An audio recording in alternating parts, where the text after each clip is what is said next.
이 신종 코로나에 걸리면 구체적으로 어떤 증세가 나타나고 또 병세가 어떻게 악화되는지 임상보고서가 처음으로 나왔습니다. 이 병은 무엇보다도 우리 몸의 면역 체계가 이상 반응을 보이면서 진행 속도가 더 빨라지는 특징을 가지고 있는데요. 관련 내용 박광식 의학전문기자가 전해드립니다.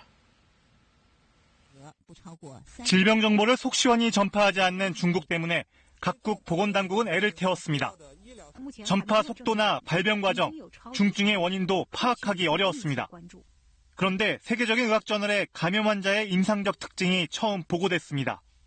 중국 의료진이 유행 초기 환자 41명의 진료 내용을 공개한 겁니다.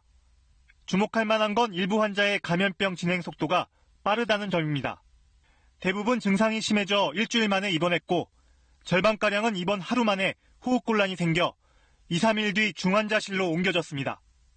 결과적으로 전체 환자 중 10%는 인공호흡기를, 5% 에크모, 즉 인공심폐기를 달았고 15%가 사망했습니다.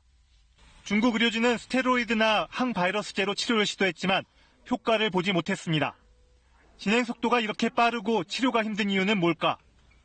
전문가들은 이른바 사이토카인 폭풍을 한 원인으로 꼽습니다. 사이토카인 폭풍은 외부에서 침투한 신종 바이러스에 대항하기 위해 인체에서 면역물질, 즉 사이토카인을 과도하게 쏟아내면서 오히려 환자 자신이 공격받는 겁니다. 우리가 이제 경험해보지 않은 바이러스다 보니까 오히려 그 극심한 면역 반응이 역효과를 나타내는 기존에 있는 이제 폐의 손상들을 악화시키거나 신장 기능을 떨어뜨린다거나 아니면 전신의 여러 장기들의 기능을 떨어뜨릴 수 있다.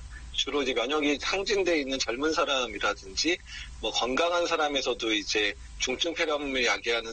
조사 대상 환자 대부분은 발열과 기침 증상을 보였고 무력감, 근육통을 호소한 경우도 있었습니다. 또 환자의 3분의 1이 고혈압이나 당뇨병, 심혈관 질환 등 만성질환자인 것으로 나타나 감염에 취약한 것으로 조사됐습니다.